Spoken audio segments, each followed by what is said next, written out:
Greetings, Minecrafters, and welcome to another discussion today, another Minecraft discussion. My name is Kimberly Quinn, and I am thrilled to be, I'm actually sitting on Inspiration Bridge, see? Right now, there's little G. Sitting on Inspiration Bridge, just loaded with, just energy and pizzazz to have this chat with you today. I got humidity hair, so I don't apologize for that. It's just like how it is. It's August, and it's a beautiful sunny day. So, hi, G, he's got a little drink. See, if we do that, we get beaver fever. That's what I'm told. It's okay for the golden retriever, but I don't want to know it. It's actually crystal clear and beautiful. But you know how it goes. Animals in the woods. Okay, so today I wanted to talk about sort of the formula for healing and growth, which is pain plus process plus release equals PTG. Post-traumatic growth. So, and first of all, disclaimer: none of these videos are meant to take place with professional treatment. Obviously, okay. I'm just gonna say it. And the other thing is the PTG, the post-traumatic growth, is very much Marty Seligman. I love him. I've had the good fortune to sit on a committee with him, and he's just a wonderful human being. And he came up with that whole idea basically back in the 70s. I can't pin down an actual time frame, but I mean that is the time frame. Back when everybody was talking about post-traumatic stress, and what also used to be called shell shock, and specifically to veterans, we all know that post-traumatic stress now has been expanded to include our wonderful veterans and also other things, sexual assault, really anything that traumatizes somebody, which means that it changes the brain, right? So, and trauma is different than big stress. Trauma is something that happens that overrides the mind's ability to cope. And that's why there's all these brain changes, blah, blah, blah, blah, blah. So one person's trauma may not be another person's trauma. One person's big stress, which is all the way to here maybe, with a loss of a job or loved one or something, may not actually cross over into trauma with all the brain rewire. So that's important to know too.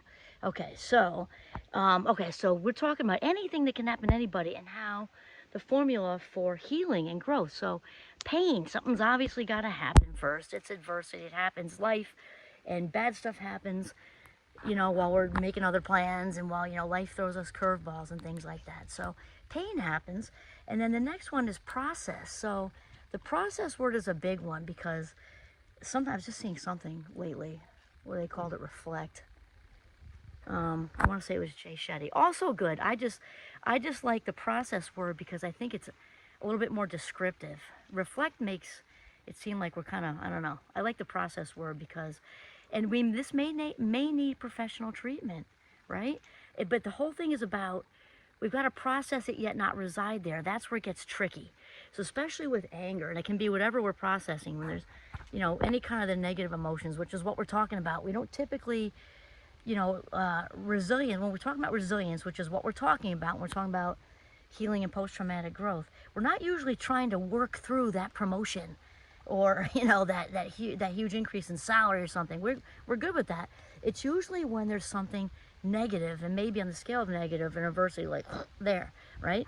Okay, so thing happens, whatever thing happens, pushes buttons, has us on, a DEFCON 4, and then we process it by really working through it, with professional treatment maybe, or depending on the severity, with our safest good people, depending on what it is. Oh, gee, found something making noise. Depending on what it is, it might be in the big stress area, not all the way here, right?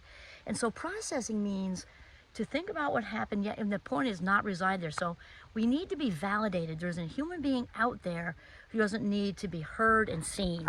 I mean, as they're seen and heard, however you want to say it. I don't care how much money they make. I don't care about their culture, their religion, and whatever demographics, doesn't matter. As human beings, we all need to be seen and heard and seen. And so, and the part with yet not reside there, I'm thinking specifically with anger because it's such an easy example. Anger needs to be validated, preferably sooner rather than later. Also, if we take it farther, if we actually are living there and stirring it up and residing there, that's bad. Because remember that thoughts come first and feelings second, actions or behavior last.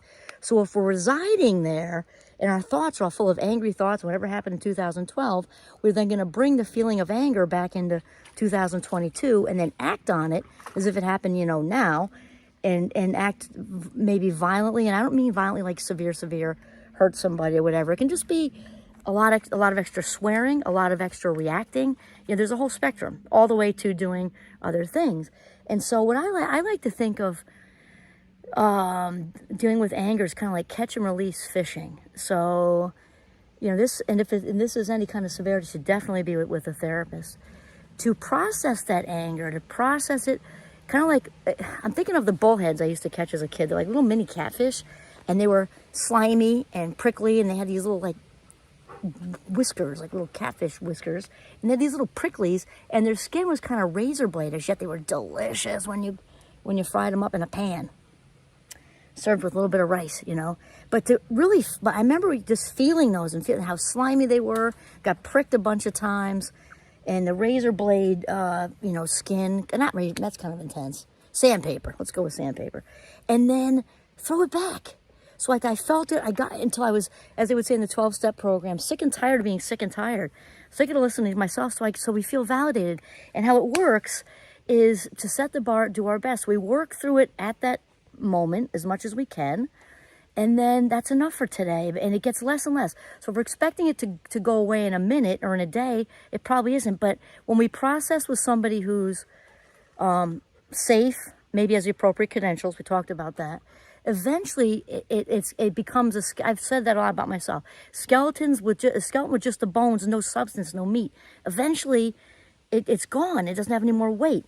And the brain is not like a DVD player or a computer. I mean, it is like a computer in some ways, but not in this way. Because we can't just hit the delete button and make the memories go away, right? And so what we can do is be seen and heard and validated, and then close the lid on it, again, with assistance if necessary, and so that we're gradually feeling validated, so we can catch and release fish and then let it go. Because it has to be an authentic let it go. So that's where we get to the release part. And I chose release. What we're talking about is forgiveness and letting it go. But some people don't like the word forgiveness, and that's fine, because guess what? You are the boss of you. You are the boss of your brain. And if you don't like the word forgiveness because it feels like that person gets a pass or whatever, they don't. But if it feels like that to you, change the word to release, right? And remember that that whole thing with to forgive means to forget.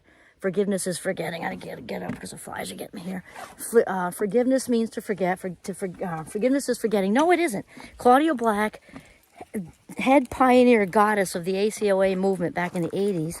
I love her definition of that. She would say, forgiveness has exactly nothing to do with forgetting. Absolutely nothing to do with forgetting. It has to do with remembering and choosing to move forward. Remembering and choosing to move forward. So this is where the pivotal point, when the wounds start to turn into wisdom, because when all that space, that emotional space, is being given on a silver platter to somebody, the offender, perpetrator, just wrongdoer, maybe is a whole spectrum of that, who did whatever back in 2012 or last year or 10 years ago or 20 years ago, whatever, is giving them another piece of you. It's giving even more, right? So when the releasing part, forgiveness, let it go, if we're getting that person can be dead, that person doesn't need to know, we don't care about an apology, we don't care about any of that. Why? Because we're taking our power back. We're taking our power back. Again, they don't even need to be on this earth. And then we take our power back and we release. And so the word catharsis, which is a lovely word, is Greek for the word, Greek for releasing.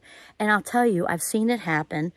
And it's amazing when a person actually has a catharsis. Oh, I hear an animal. When a person has a catharsis, it's like this immediate emotional weight loss. It's like losing 50 pounds pretty immediately. And I'll give you a visual. It's Hollywoodized, but a visual for catharsis would be if you've ever seen Good Will Hunting with Matt Damon and Robin Williams, my other favorite. Oprah and Robin are my two besties as far as celebs go. And my third Jeep will probably be named Robin. The current Jeep is Oprah. First one was Aretha. Robin, love him. I will always love you, Robin. And so if you watch him acting in that with Matt Damon, who's had so much build-up and so much happen to him, eventually when he lands with his very safe, amazing therapist played by Robin Williams, if you watch that scene, which I use in my classes actually, that is a Hollywoodized but very accurate, very, very accurate picture of what a catharsis can look like. And then once we release all of that built up energy about and let go of the shame and the blame and all the crap, as Wayne Dyer says, get rid of the junk. Blah, just like throw it up. It's also happened with me. It's also happened with me. I wasn't going to say that, but now I am, because I'm just authentic, and why not? I have had huge catharsis. I actually had it in a Jeep. I even know where I was. It just, my first Jeep. Blah. And it just, then it's just, basically it's gone. Doesn't mean you don't need to still do work. Not saying that. But it's like the bones without the substance, and it's just great. Okay, so pain plus process plus release, which means letting it go. Okay, remember, we're not residing in the process. We're going to process, then lid, and then maybe take it on another next week in therapy, whatever. And then release, and then healing, because now all of a sudden, once we've gotten rid of the junk, as Wayne Dyer would say, we now have this space for all this good stuff. We have the space for all this good stuff, and we become more aware of our own authenticity, all the stuff that was shoved down when our authentic self moved over into the driver's seat or the trunk even. And now she, he, they are back. I mean, they never left. They were just kind of politely waiting to be invited to return. And now we just become so much more aware. The energy is amazing. And we have this new awareness of everything we have to give to the world. That loving energy just takes over. So pain plus process plus release leads to healing and PTG, which is post-traumatic growth. Yay. Awesome. This is Kimberly Quinn and little Giovanni signing off from the beautiful, very serene woods in northern Vermont. Have a mindful day.